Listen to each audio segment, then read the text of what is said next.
Ladies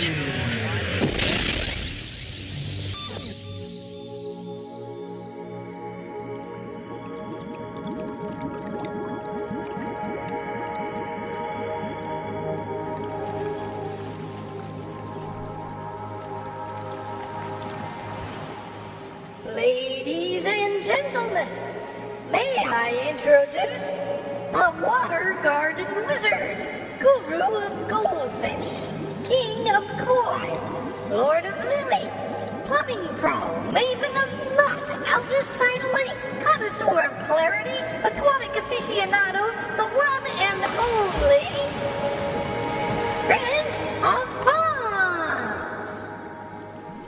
Hello, this is Ken Jones. Welcome to our podcast radio show number 7, what I like to call our Pondcast, a production of the new Ornamental Water Feature Academy. I am the Prince of Ponds. Come join us down at the pool, because court is now in session. Today we're going to learn about the power of the matrix. The matrix is used to create floating islands. It may not be what you think. Why may we want floating islands for our pond or lake? But first, I have a couple of announcements. I invite you to listen in on our new podcast, Pet Tech. Pet Tech is available for your listening pleasure at PetLifeRadio.com. Pet parents who listen to Pet Tech also get to win free pet merchandise. It's fun and easy. Be sure to join in. On an upcoming show, we're going to do something special. Tiki Brian will be joining us to play some tropical music perfect for listening to near our water gardens. Tiki Brian has his own music show, and he's going to teach us about the tiki pop culture of the 50s and 60s. It will be a lot of fun, not to be missed by any pond owner. So tell your friends to start listening to Prince of Ponds. I am thrilled to be able to bring you this show to have fun while answering your most pressing questions. Send them to me by email at ken@princeofponds.com. I will answer back by email, and I may use your question on the program. As with my prior episodes, there are wonderful photos and additional information available for you on the episode show notes page on our website. Articles on related topics can also be found on our website library. Visit ornamentalwaterfeatureacademy.com or princeofponds.com. Both addresses take you to the same place where the Prince of Ponds podcast lives. Now our feature topic, floating islands. Today I have a guest that I've been looking forward to having for quite a while. Laddie Flock is the CEO of Floating Islands West, and we're going to talk about floating islands today. Laddie deals with floating islands on a scale that many of us might find hard to even imagine. This technology, though, is also applicable to backyard ponds, and we're going to do our best to tell this story without getting too technical, because it gets into a lot of detailed biochemistry. But for those that have been looking for some of that on this show, we'll have some of it for you today, I think. Laddie, are you with us? I am, Ken. Thank you, and thank you for having me on your show. Well, thank you so much for taking the time to join us and tell us about what you're doing. To start with, what are floating islands? Floating islands is a technology that is about 10 to 12 years in the making. The first questions that arrived was, how can we clean water? Recognizing the problems that we have within our watersheds today, whether they're backyard ponds or the ocean and anything in between. There's some real problems or challenges that are there, and not necessarily all related to human activity, but certainly human activity around water presents its own challenge. Floating islands were thought of because you can put this floating application anywhere you want within a water body. It can be placed where water is coming in. It can be placed where water is exiting that particular watershed, or it could be used centrally or systematically within a strategic placement. So the development of the material was closely looked at, and plastic, PET1, PET2, our plastic bottles, ended up being the medium of which the matrix or the island itself was made from. So just to make sure everybody's keeping up with us here, when we're talking about floating islands, we are not talking about the recreational type where you might put a little hut on it and take it anywhere in the world you can float it, a boat. This is not a boat substitute, and it's not for any kind of recreational purposes, although you do have, that's not entirely true. I know you have some ingenious use of this technology that's has some recreational elements to it, but it is primarily meant to be a serious solution to serious water quality problems. Am I saying that correctly? Yeah, I think you hit it. You hit it perfectly. And you make this out of a you call it a matrix, which is like a pad. It's like a woven pad, or like some of us in ponds we're familiar with filter pads, and this is like giant plastic pad material that you construct these islands. And how big are some of these islands? Well, today, up until about a couple of weeks ago, the largest island of which we had made and floated was a 40,000, almost 1 acre in size. An acre in size? Yeah, and it weighed, the total weight on it was 880 tons. Whoa. Now so, this is dry? Yeah, 880 dry. Tons of dry woven plastic bottles. That's amazing. Oh, there was something like, it was 2.5 million plastic bottles that it I was going to ask you that, if you knew how many bottles went into this thing. Yeah. Whoa, okay.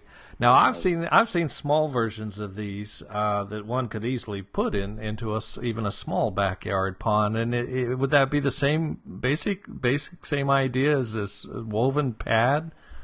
Exactly. And how does a plastic pad floating around in the water do anything good for the water? Now, that's the interesting stuff, and I'm going to be quiet here and let you explain that, because I know it's a little complex, but that's the fascinating part of this thing. What the heck does this plastic pad do? Well, it really just sits there, and then nature does all of the rest. So it's a tool, and it's not energized. It becomes a bioreactor. And so it's a house that takes in the components that's in your water. So the first thing that happens is that you float this thing, and it's either tethered, anchored, or allowed to freely move with the wind.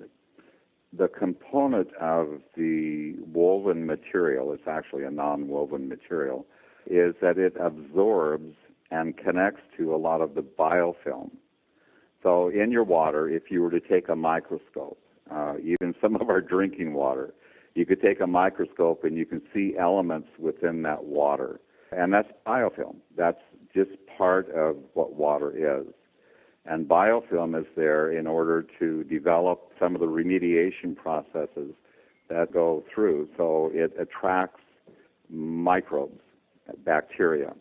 You can start seeing some of the green things that grow on the bottom of this island. And the longer it's in the water, the greener it gets. And basically what's happening is that it's colonizing bacteria. That bacteria is responsible for taking care of a lot of the nitrate loads that are within your water column. So this basically functions like what most of us hobbyists would know is a biofilter. Exactly. Yeah. Only instead of circulating water through gravel, which would be hard to imagine how you could possibly do that on a lake, we're doing it with these big floating islands. That is correct. Yeah. And what makes the island a better way of doing it than other ways? There's something kind of special about this whole concept. It has power. How is it so effective? Why is it so effective? Well, I think again it's a tool, and it's a tool that accumulates a lot of the bacteria, and the bacteria is responsible for transferring pollutants into a usable form. One of the things that we do with this island is that we also plant it, and that's part of the beauty of the island itself, is that you can select the kinds of plants that fit into some cored holes that we make on the island, itself. So it's a beautification. So the combination of the accumulating biomass on the island itself, and then with the addition of the plants and its developing root structure that goes out the bottom of the island, it creates that surface area of which microbes can perform in cleaning that water body. Now, it gets a little complex, but many of our water bodies create suspended solids, for example, clay colloidals and other things that stay in the water column that really cloud our backyard ponds. And aesthetically, it's when you look into a pond and you can see the fish and you can see the substrate and the gravels down below, that's pleasing. When you can't see through the water, then it really does depreciate the value of that of your reason for having that. Mm-hmm. And that's one of the attributes that the islands, the tool allows to perform is the pulling out of those suspended solids as well as the nitrate. But dissolved oxygen, either the availability or the lack of, also equates to a healthy pond or a non-healthy pond. And dissolved oxygen in a water column usually is produced by two different ways. One is circulation, and the other is aeration, putting an aerator within your system. So a healthy column is going to have oxygen from top to bottom. And we know how many parts per million that is healthy for X species. There are many things that happen within a pond that the dissolved oxygen is used and used up. And so it's very easy to have a backyard pond or a reservoir that is really at different intervals within the year a depleted source of the things that allow things to live and grow, and that's the dissolved oxygen. So the tool performs pulling a lot of those elements out that would then deplete that available oxygen source. As I understand it, part of kind of what makes these islands so special is because of all that incredible surface area and the spaces between all that surface area. It provides this, you can imagine this mat floating in the water creates quite a concentrated, I think that to me, that seems to me the secret power of this thing, of these floating islands, is there's such a concentrated environment for beneficial bacteria and beneficial biology. All these microorganisms living in these mats give you the benefits of biological filtration and micro environment that's highly concentrated. So it does more good faster than anything else we got going. You are. We often, it depends on what your studies are, but algae is a common name that anybody that has a pond episode on algae knows all about that. And but in a sense, algae is nature's way of trying to help a watershed clean itself. So it really does perform a function, but it's a monoculture, and so it doesn't do a very broad. It doesn't provide a very broad beneficial role. It will absorb and take up some of the nitrate loads, the ammonias and the nitrogen and the phosphorus. But if you were to compare a floating mat with subsequent roots growing through, we commonly relate that equation to 84-1. So for every square foot of island compared to every square foot of algae, the efficacy or the benefit is multiplied times 84. See, I hadn't heard that before. That's amazing. That's a big difference. Yeah, I knew intuitively that just all that space and all that surface area had to be just a rich opportunity for an incredibly dense microenvironment. But you add to that the plants, which of course look nice on the top, and more than look nice, I know you've used some of these islands to create habitats for aquatic birds. and for breeding grounds. So that's a whole nother benefit we haven't gotten into yet. But just the idea of all these plants growing with their roots growing through these mats and dangling down below, now you've created a whole nother very dense environment with a lot more surface area and a lot more environment for these beneficial organisms. So those two things combined, to me, just gets me all excited about these floating islands because they're... Well, and also with me, Ken, we certainly agree on that. It's, in the beginning, the island had a particular criteria, a destination, trying to increase its efficiency. And then as we studied and looked and observed, we were able to ask additional questions. And it's like this almost every day. Every time we answer a question, there's 3 more questions that come forward. But one of the most beneficial roles that the islands, we see them providing benefit for, is fish habitat. Yes, fish habitat. Yeah, and I know hopefully many of the listeners are fish enthusiasts. Koi is a beautiful fish, and and enjoyed aesthetically, and there many times they're pets, and these islands provide a very healthy environment for them. One of the best benefits related to fish that we have found is the development of a natural fish food called periphyton.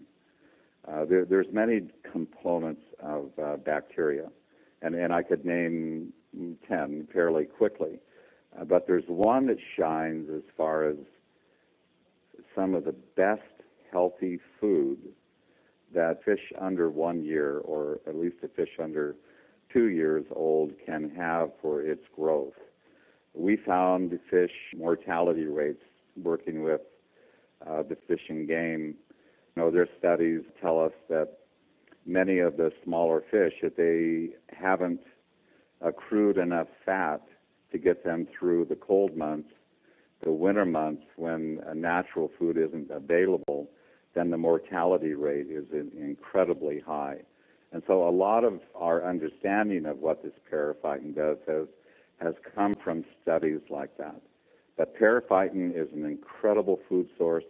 It is the best food source for fish, especially in the smaller categories. Yeah. Well, what kind of organism is this periphyton? It's a bacteria.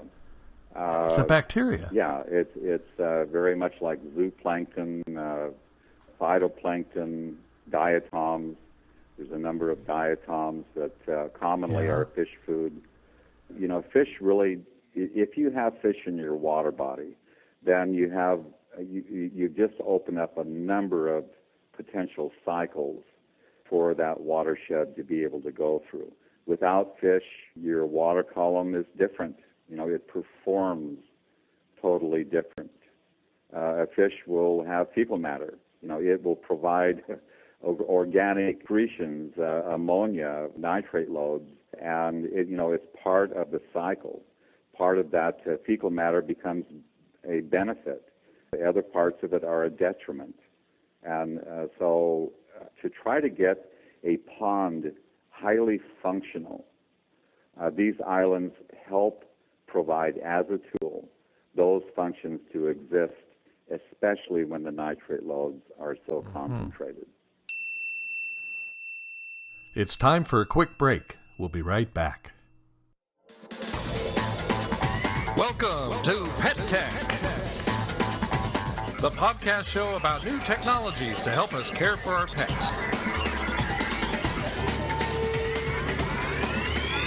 I am your host, Ken Jones.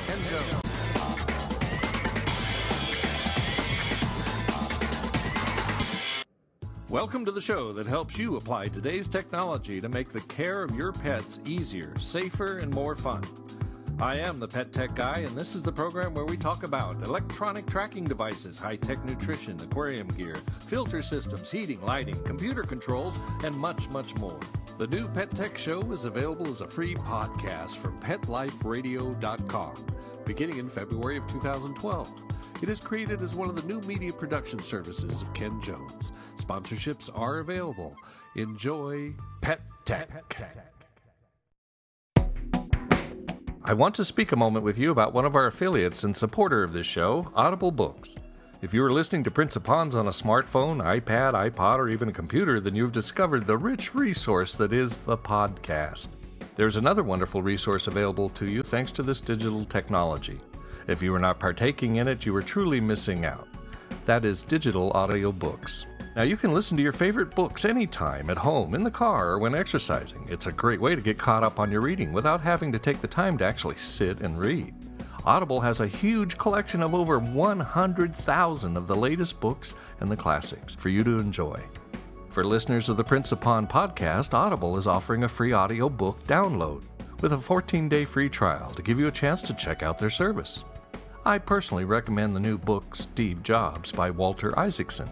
You know, I've been a lifelong user of Apple computers, and I spent an afternoon with Steve and his family at their home. You will hear all about it in an upcoming episode of Prince of Ponds, and you can learn all about the incredible life of Steve Jobs in Isaacson's new audiobook.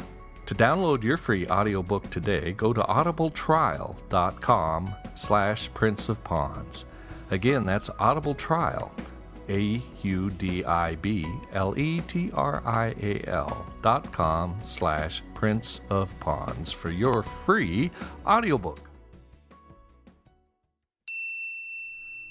And now we return to the show.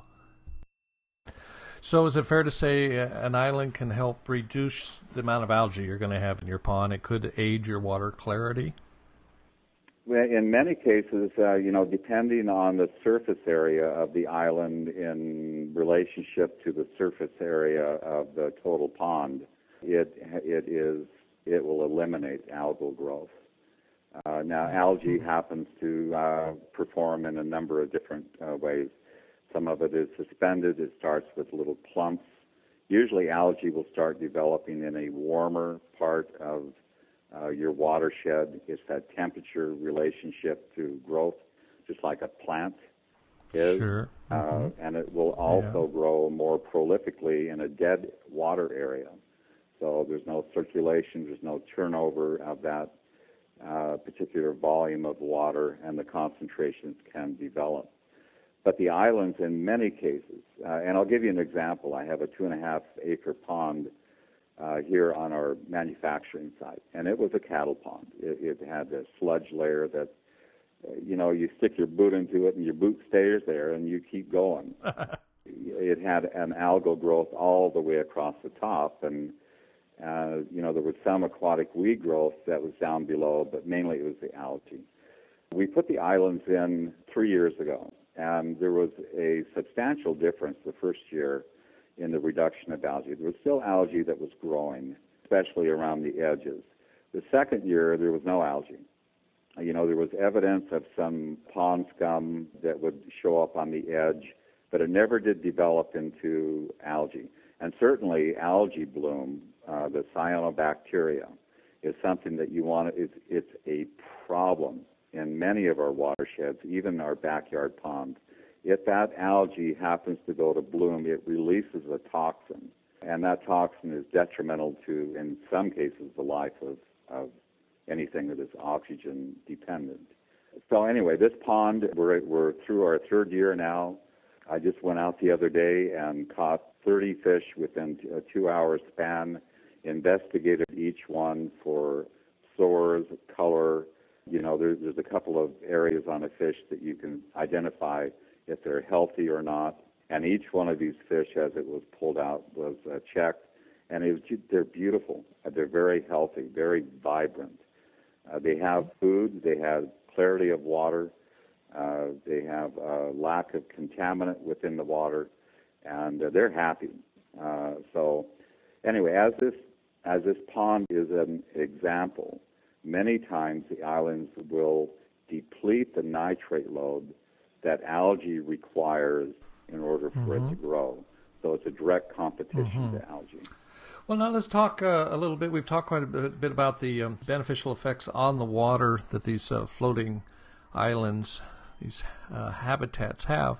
Let's talk a bit about the use above water, because I know they've been used for bird habitats and breeding as well. Can you tell us a little bit about your experience with that? Yeah, there are many. I'll give you an example. The endangered species, there's threatened species, and that's not necessarily all that we go after, but certainly it's to help a species to come back. You start developing an understanding of what they like as far as the habitat. Obviously most of them, wherever we're doing our work, was there at some point in time, and now their numbers are depleted or they're actually gone from that area. So how can you bring them back? And you kind of have to put on your environmental hat and say, well, we want them back because they were here before and the ecosystem worked quite well. So it's a debatable subject, but creating habitat specifically for a species is certainly a process that you go through. So many times we'll put gravel on top of an island. We'll have a selected plant. We'll plant the island very densely in the middle, and as you work out towards the edge, it's sparse. The ducks and geese like that. They like to get back in. They want to be able to see out. They don't want their view totally obscured. For example, Caspian tern, which is an incredible bird that happens to be a predator to the salmonid, and the cormorants in this category also are very sketchy. They don't want any obscurement of view. So in those cases, we'll use mostly gravel. And actually, they nest in the substrate of the gravel to ultimately a fledgling, and it flies away. So I'm going to come back and closer to home. Many of our parks, or those that have lakes that have a grass area, and they want to enjoy throwing a blanket out and having a picnic, if you have a lot of ducks and geese, I think everybody knows what they have to contend with, and that's a lot of the fecal matter and the evidence that the bird was, and it may not be the most healthiest situation to eat your lunch around. So if you can create an area within your pond that the ducks and the geese and the other types of birds would enjoy, they're going to spend a lot of time out there. And how you set that up is how long they will spend time out. But certainly, ducks, all of the birds have a problem, just like everybody, just like we all do. Some of the problems that they have for endurance of life is predators. What we found is that a predator, let's say a raccoon, a bobcat, dogs, cats, all of those kind of pets and animals, they love to go after the ducks and the geese and the eggs, and they certainly enjoy that as part of their life. But if you want to add a beneficial environment for that process, an island does an excellent job. Because it's a lot of those predators just can't get out to them there. They have some protection out there on a floating island. They could, in most cases they can. If you can get an island out far enough in a lake system, there are certain types of animals that really don't have the swimming capability of getting out there. But certainly many of them do. And so it doesn't necessarily create an imposing barrier that they can't get to. But the old rule of thumb is the easier the meal, that's where they're going after. So if they have to swim out to get a meal versus hunt someplace else, they're going to take the path of least resistance. So what percentage of the work you do would you say is for those kind of environmental purposes to create habitat as opposed to improving water quality? It's about half and half. It's interesting. Yeah. A lot of it is derived from available funding, and much of the funding for habitat comes from incredible groups, the USGS, the Army Corps of Engineers. But there's also private organizations like the Audubon Society and the Wildlife Conservation, the NRCS, the Natural Resource Conservation Service.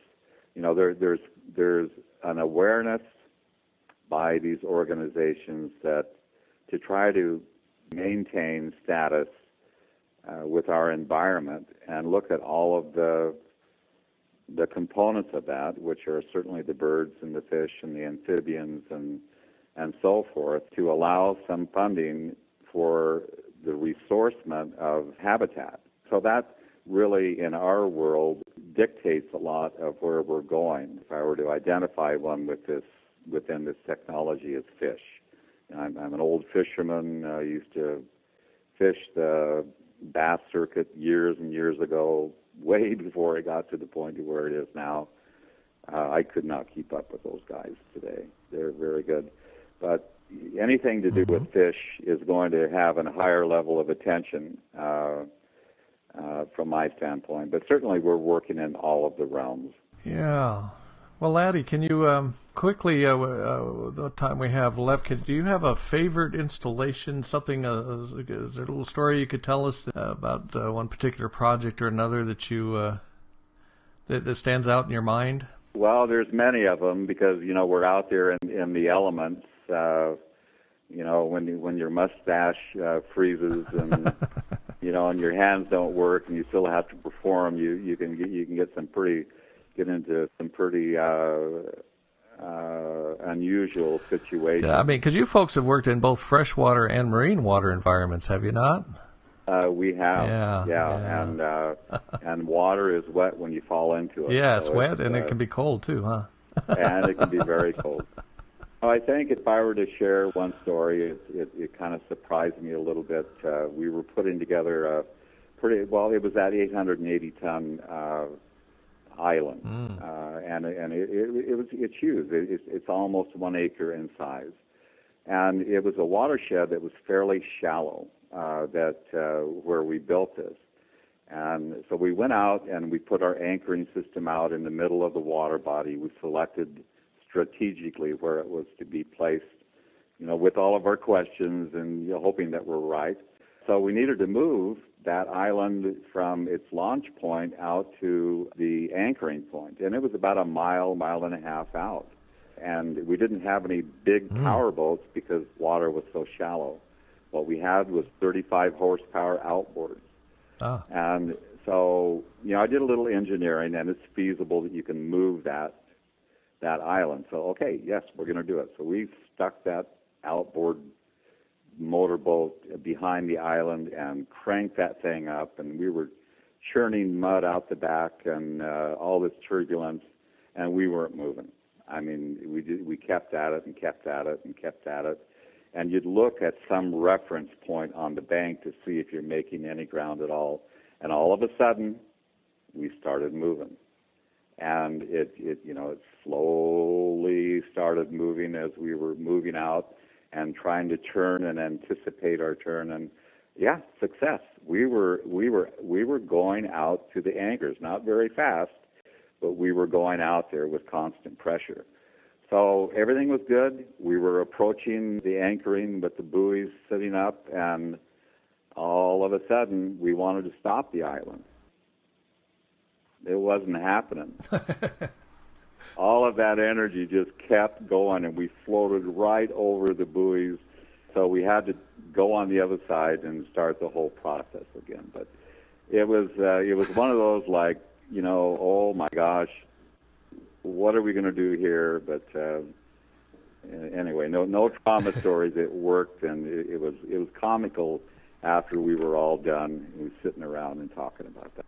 So hard to get it going, and then once it's going, you had so much momentum that you couldn't stop it. It just kept right on going, right past the mark, and you're on your way to Tahiti.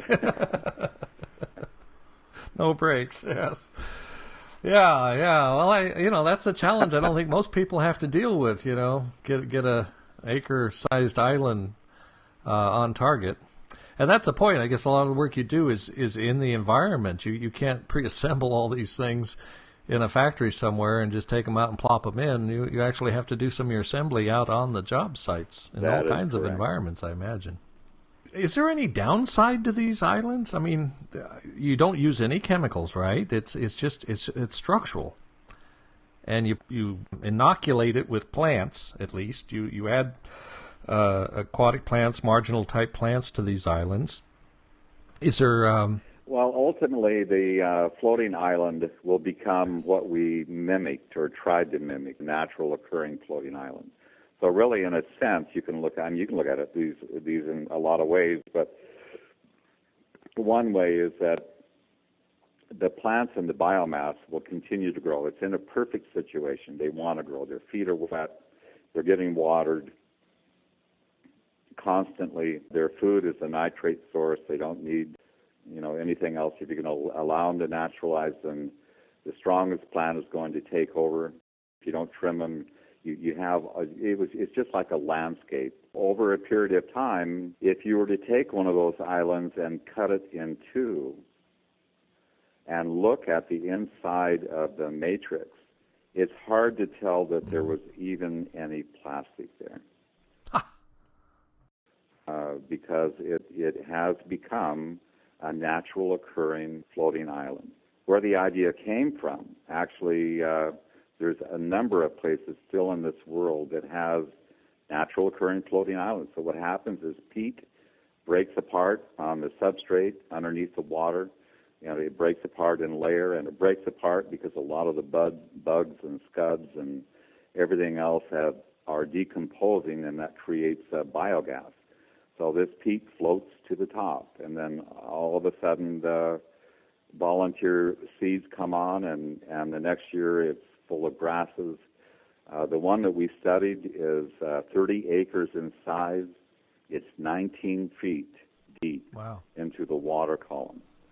Who knows? There's thousands of trees on this 30-acre floating island. And one of the reasons why it was paid so much attention is because Bruce Kanya used to be a guide, a fish and game guide. He made his living putting people on fish, and that's where he caught all of his fish, was in and around that island setting, because it's a perfect attraction. It has everything that fish want. Mm-hmm. And Bruce Kanya, he's the originator of these floating islands. An incredible gentleman. He's questioning everything, and he's an inventor by his natural thinking process, and he's assembled just an incredible group of individuals who answer questions and perform research and develop. Well, I'd like to mention to for the benefit of our listeners, that these islands come not just in an island form, but you have these structures called biodocks, which are, I think, fascinating because they're floating docks made of the same material. Many also have areas for plants, but the point is they also have a solid walking surface, a dock that you can go out on, and you can use it for launching boats or kayak landings, or you could have picnic tables out there, gazebos. You could grow vegetables on these islands if you wanted to. You want to tell us a little bit about those biodocks? You touched on something that we haven't talked about, but it's very valuable, and thank you for bringing it up. Many people live on lakes. There's a lot of communities in the Keys and where you're enjoying a water course right out your back door. Well, what happens with that human interaction is many times the algae depletes the value because it's growing every year, and certainly every lake around us has that problem. So if you want to take a bite out of that element and help the profile of the lake, we always and commonly say one island is better than no island. Many times the question is, what's it going to take to clean this watershed up? Well, that may or may not be the most valuable question, because it may not be economically feasible to make it happen overnight or even in a year or two, trying to turn these sheds back around again. But the biodocks is an opportunity for retrofit of matrix. So all you're doing is you're adding a bioreactor to your existing dock, and you're performing a task that if maybe your neighbors did that, and your neighbor did that, and neighbor did that, the difference in that watershed would be incredible over just a few years. So biodocks are a performing application.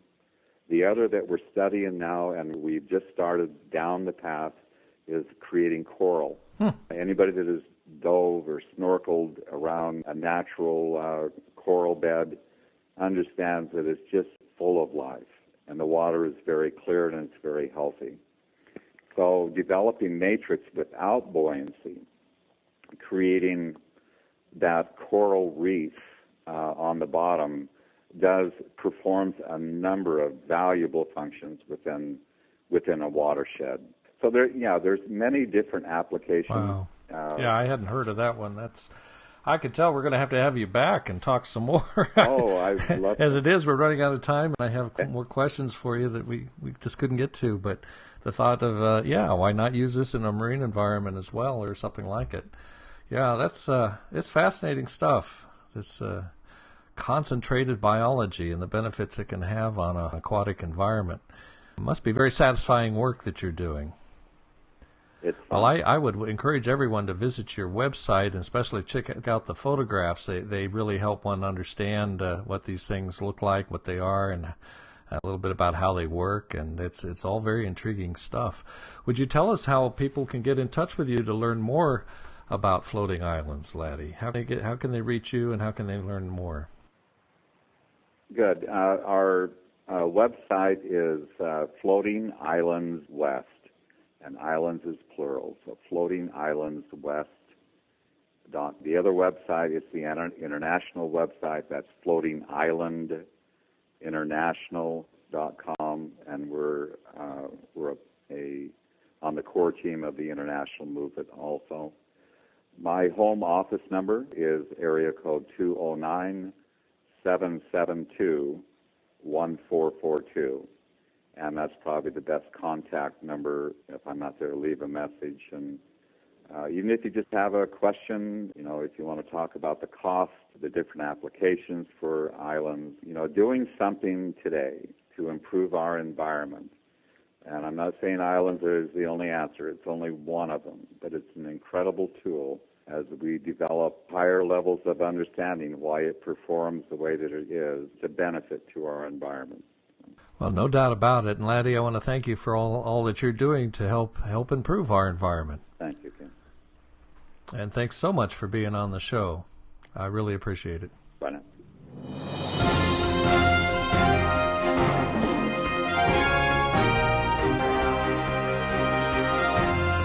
Some of you listeners are simply pond parents, and that's great. Some of you are pond hobbyists, and some of you work in the pond industry. Well, I have a pet project I want your help on. We all know that pet hobbies that involve the raising and breeding of animals is good for children. It teaches responsibility, discipline, and encourages learning. It gets kids outside and connecting with other kids with similar interests. Now, I've heard from industry leaders that lament that the interest by our youth in pet hobbies is down. The future of the industry is in question because fewer and fewer children are engaging in pet hobbies. They are seduced away by today's electronic gadgets and video games. I know this is true in my own home. Getting my two boys to get off the games and go outside is a constant struggle. I hear that pet clubs and aquarium societies don't have as many young members as they used to. Indeed, their membership is only getting older, and some worry that, where are all the new, younger members going to come from? Well, I have a great idea for a solution to this problem, but it represents a lot of work. And before I proceed, I want your opinion. I want to hear about your experience and concerns. Is this really a problem? Are fewer and fewer kids taking up pet hobbies? Do you think something needs to be done about it for the health of children and the future of the pet industry? If so, please let me hear your thoughts. Email me at ken@princeofponds.com. What about your koi and pond club? How many children do you have as members? Do you want more youth involvement? I will do my best to relay your thoughts to the leadership of the pond and pet industries and just maybe put my idea for a solution into action. But let me hear from you at ken@princeofponds.com about this important question. Now tell your friends and family about the new Prince of Ponds podcast. Invite them to tune in. And I would so much appreciate you leaving a review comment on iTunes and voting for the show. This is a brand new show, you know, so we could use the boost. I have been remiss to not mention this before, but for those of you who could use some help with your projects, I want you to know that I am available for hourly consulting or project supervision. Just shoot me an email. You can reach me by email at ken@princeofponds.com. I would love to hear about your project. Until next time, splash me.